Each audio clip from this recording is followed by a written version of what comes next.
That's kind of weak. Let's try one more time. Africa for the Africans. African for Africans. First of all, definitely I want to say I was honored to be invited out. Before I start anything, after, giving thanks to the ancestors and the Most High, screaming my record label out, Jabbar Sekou Entertainment, DJ Beware, over there doing a wonderful job. The family, my label mates, my record mates, it's good. This piece here, I'm gonna spit two. This first piece here is called The Sounds of Revolution.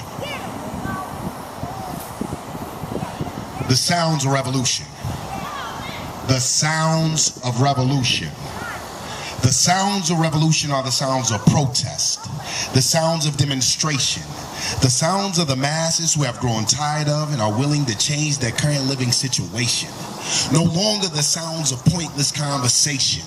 No longer the sounds of vain communication full of empty rhetoric by so-called black leaders in smoke-filled back rooms while the black masses can clearly hear the sound of impending doom. Spewed venomously from the lying lips of politicians whose wicked ambitions and depraved visions fuel immoral decisions. The sound of military generals strategically plotting military missions for military conquest through military invasion, while the sound of our nation is screaming, bring our troops home, and the sound of foreign nations are screaming, we want your troops gone.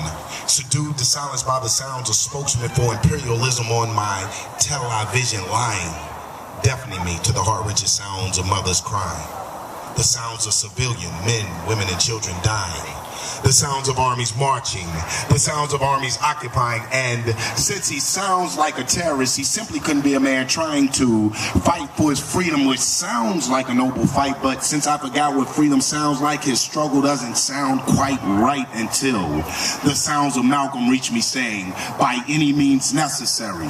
The sounds of Deputy Chair Fred Hampton saying, you are a revolutionary. The harmonious sounds of Pan-Africanism, the unifying sounds of black nationalism, the sounds of our freedom fighters and political captives locked inside of our enemies' prisons. The sounds of revolution. The sounds of revolution. The sounds of revolution are the sounds of scientific socialist solutions as expounded by the sounds of Kwame Nkrumah, as found in the sounds of Huey P. Newton. But most fear the sound of revolution because the sound of revolution sounds like shooting. The sound of revolution sounds like pain. But the sound of revolution, the sound of revolution, the sound of revolution is simply the sound of change. All right. Now this piece here, I don't have a name for just all the ancestors. One day, man, I was just reasoning myself, and all the ancestors they just swarmed me, and this is what came out of it. I didn't even write it down, so this is what came out of it. Do you remember when Eldridge Cleaver first started calling the police pigs? And when they snatched my man Mumia Abu Jamal up in Philadelphia, said he had split one of their wigs. Got the brother coming live from death row, even though he's innocent but dead. Persecution of the revolution never stops. Brought the same thing down to Atlanta, tossed Imam Jamil Abdullah Alameen off in the plot. Said he murdered some cop, even after multiple reports of the suspect being shot. Things got real hot in the A for a minute, especially when they was calling brother Imam H. Rap Brown, tossing the Sada Shakur and the Black Liberation Army in it. Few brothers said we couldn't win it, so a lot of brothers stopped fighting. And I ain't gonna lie, after they killed Comrade Tupac, me and Matula Shakur and Sanjata Akola stopped writing. But Mr. Muhammad left a message for the black man in case brothers felt confused and a little less enlightened. Me, I just dust off some Langston Hughes, slap on some Coltrane and start reciting. Get to vibing with Thessalonius Monk, puffing with Bob Marley. Discussing Pan-Africanist philosophies with Honorable Marcus Messiah Garvey.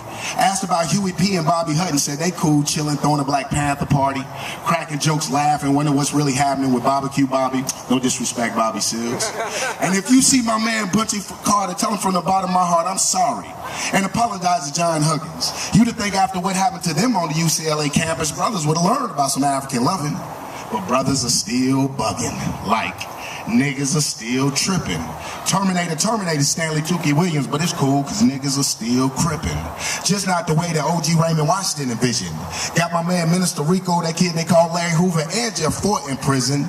Maybe that's why they assassinated Deputy Chair Fred Hampton. They were scared of that real Rainbow Coalition. Yo, While I'm sitting here reminiscing, don't let me forget to mention, locked up Dr. Malachi Z. York for demystifying the mysteries in that mysterious religion.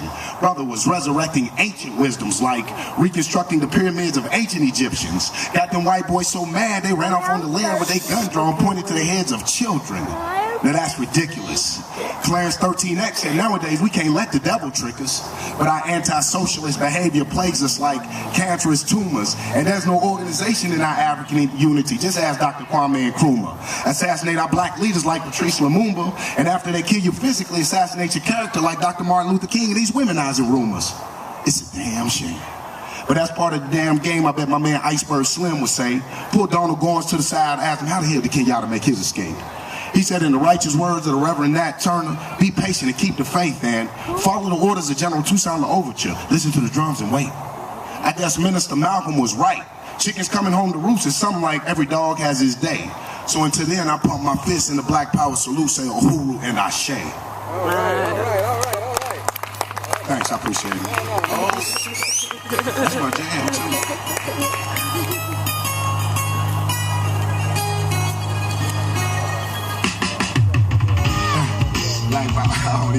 I can go, yo, just having fun with it.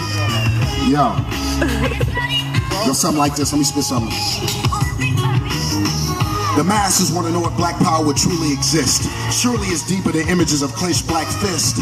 Found myself in a discussion with Bob and Mukasa Ricks. Ask him, what does black power politics truly consist? Yo, and it's power in the people when the people learn the power to resist, persist with a persistence, cling to African identity, heritage, and tradition. Yo, can you imagine the power of black people when we stop inappropriate behavior and bad decisions? You see, true power, black power is black nationalism to control everything from education, economics to religion. And capitalists manipulate our social system and we just follow like prisons. Oh, thanks, man.